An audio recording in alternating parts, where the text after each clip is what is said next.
Hello and welcome to Kanen Coffee and Espresso Machine.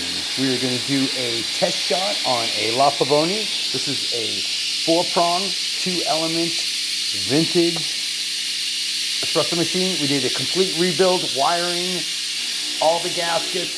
It's all up to temp right now. We're going to go ahead and check the steam. Nice strong steam. We're going to turn it off and cut off the high element because it's up to temperature, and we'll go ahead and pull our shot.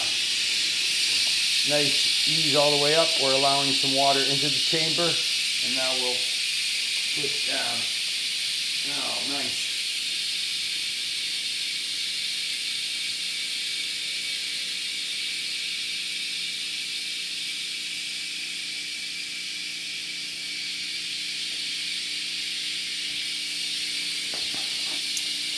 Pull that shot out front. Sorry if I stood in the way here. There we go. Nice shot of espresso with a nice Pavoni espresso machine, vintage, complete rebuild. Thank you very much for repairing with Kanen Coffee and Espresso Machines.